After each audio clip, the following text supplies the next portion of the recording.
அஸ்ஸலாமு அலைக்கும். Hi friends, welcome to Raihan சமையல். இன்றைக்கி நம்ம வீடியோவில் ஒரு ஈவினிங் ஸ்நாக்ஸ் ரெசிபி தாங்க பார்க்க போகிறோம்.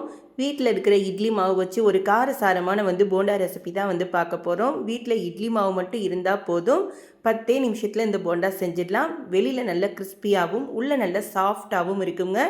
இதுக்கு தொட்டுக்க சட்னியே தேவைப்படாது, நம்ம அப்படியே சாப்பிட்லாம். விருப்பப்பட்டால் சட்னியோ இல்லை சாஸோ வச்சு குழந்தைங்களுக்கு கொடுக்கலாம். வாங்க இப்போ இந்த இட்லி மாவு போண்டா எப்படி செய்கிறதுன்னு பார்க்கலாம்.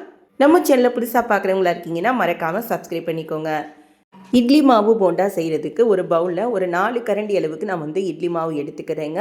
அதிகம் புளிப்பு இல்லாத மாவாக இருந்துச்சு அப்படின்னா போண்டா உங்களுக்கு புளிக்காமல் இருக்கும். அதனால் கொஞ்சம் புளிக்காமல் ஒரு நேற்று ஆட்டின மாவாக இருந்துச்சு அப்படின்னா இன்னுமே உங்களுக்கு சூப்பராக இருக்கும். இப்போ இதில் ஒரு பெரிய பல்லாரி வெங்காயத்தை பொடியாக கட் பண்ணி சேர்த்துருக்கீங்க. இது கூடவே ஒரு பச்சை மிளகாயை பொடியாக கட் பண்ணி சேர்த்துருக்கேன். குழந்தைங்களுக்கு கொடுக்குறதா இருந்தால் நீங்கள் பச்சை மிளகாயை கூட ஸ்கிப் பண்ணிக்கலாம். இப்போ இதில் நம்ம 1 ஸ்பூன் அளவுக்கு சீரகமும் 4-5 மிளகும் சேர்த்து நான் இடித்து எடுத்து வச்சுருக்கீங்க. நீங்கள் அப்படியே சேர்க்குறதா இருந்தாலும் சேர்க்கலாம், இல்லை இடித்து சேர்த்திங்கன்னா அது ரொம்பவே நல்லாயிருக்கும். இப்போ இது கூடவே 1 ஸ்பூன் அளவுக்கு மிளகாய் தூள் சேர்த்துருக்கீங்க. உங்கள் காரத்துக்கு தகுந்த மாதிரி நீங்கள் கூட்டி குறைச்சி சேர்த்துக்கலாம். இதோட ஒரு கொத்து கருவேப்பிலையை பொடியாக கட் பண்ணிவிட்டு சேர்த்துக்கோங்க.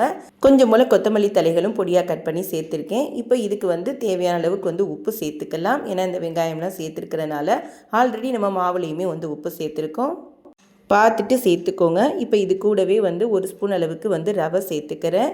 இது கூடவே 1 ஸ்பூன் அளவுக்கு அரிசி மாவு, அதாவது இடியப்ப மாவு, வீட்டில் இருக்கிற இடியப்ப மாவு கூட சேர்த்துக்கலாம். நல்லா மொறுமொறுப்பாக நமக்கு போண்டா நல்லா கிறிஸ்பியாக கிடைக்கும். இப்போ இது எல்லாத்தையும் நம்ம நல்லா பிசைஞ்சு எடுத்துக்கலாங்க. நம்ம தண்ணி எதுவுமே சேர்க்க தேவையில்லை, இட்லி மாவில் இருக்கிற தண்ணியே நமக்கு போதுமானதாக இருக்கும். இப்போ இதை நல்லா நம்ம கலந்து எடுத்துக்கிடுவோம். இப்போ பாருங்கள், நான் நல்லா மிக்ஸ் பண்ணி விட்டுட்டேன். இப்போ இதை நம்ம மூடி போட்டு ஒரு 10 நிமிஷம் அப்படியே ரெஸ்ட்டில் விட்டுருங்க. 10 நிமிஷத்துக்கு பிறகு நம்ம எடுத்து பார்த்தோம் அப்படின்னா மாவை தொட்டு பார்க்கும்போதே தெரியும், நமக்கு நல்லா பஞ்சு போல் நல்லா சாஃப்டாக இலகி இருக்குங்க. ரவையெல்லாம் நல்லா நமக்கு ஊறி வந்திருக்கும். கொஞ்சம் கொஞ்சம் குட்டி குட்டி போண்டாவாக நம்ம இதில் போட்டு எடுத்துக்கலாம். ரொம்ப மாவு கெட்டியாக இருக்குன்னா கொஞ்சம் போல் லைட்டாக தண்ணி சேர்த்துக்கோங்க. ரொம்ப மாவு கெட்டியாக இருந்தாலும் உங்களுக்கு போண்டா சாஃப்டாக வராது, ஹார்டாக தான் வரும். இப்போ நமக்கு எண்ணெய் காஞ்சிடுச்சுங்க. ஆல்ரெடி நான் 10 நிமிஷம் ரெஸ்ட்டில் விட்டுருக்கும் போது எண்ணெய் காய வச்சுருந்தேன். எண்ணெய் நல்லா சூடானதுக்கு பிறகு ஒரு மீடியம் ஃப்ளேமில் வச்சுட்டு உங்களுக்கு விருப்பமான ஷேப்பில் நீங்கள் போட்டுக்கலாம். நான் எப்போவுமே பெரிய பெரிய போண்டாவாக தாங்க போடுவேன். இன்றைக்கி குட்டி குட்டி போண்டாவாக நான் போட்டு எடுத்துக்கிறேன்.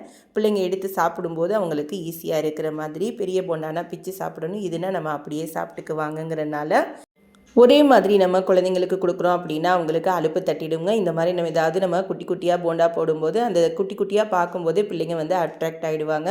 அதுக்காக பிள்ளைங்களுக்கு பிடிச்ச மாதிரி நம்ம அப்பப்போ சில சேஞ்சஸ்லாம் நம்ம பண்ணிக்கலாம்.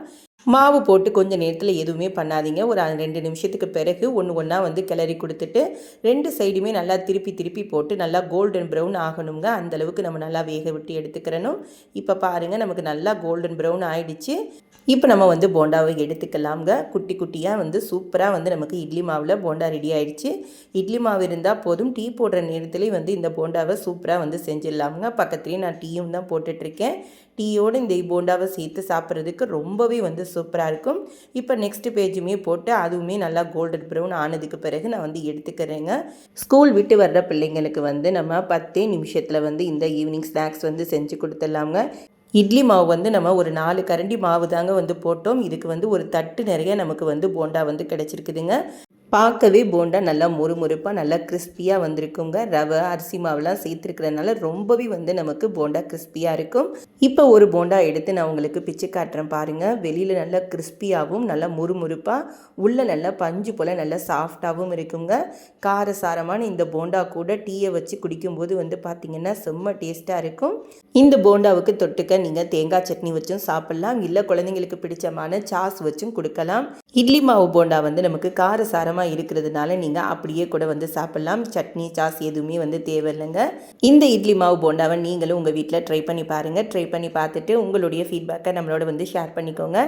இந்த வீடியோ உங்களுக்கு பிடிச்சிருக்கும்னு நம்புறேங்க. பிடிச்சிருந்துச்சு அப்படின்னா இந்த வீடியோவுக்கு ஒரு லைக் கொடுங்க. உங்கள் ஃப்ரெண்ட்ஸ் அண்ட் ஃபேமிலியோடு ஷேர் பண்ணிக்கோங்க. நம்ம சேனலில் புதுசாக பார்க்குறவங்களா இருக்கீங்கன்னா மறக்காமல் சப்ஸ்கிரைப் பண்ணிக்கோங்க. பக்கத்தில் இருக்கிற பெல் ஐக்கானையும் கிளிக் பண்ணுங்கள். அப்போ தான் நம்ம போடுற வீடியோஸ் எல்லாமே உங்களுக்கு நோட்டிஃபிகேஷன் வரும். நம்ம வீடியோஸை நீங்கள் உடனுக்குடன் பார்க்க முடியும். இன்னொரு புது ரெசிபியோடு நாம் அடுத்த வீடியோவில் சந்திப்போம். பை ஃப்ரெண்ட்ஸ், தேங்க்ஸ் ஃபார் வாட்சிங்.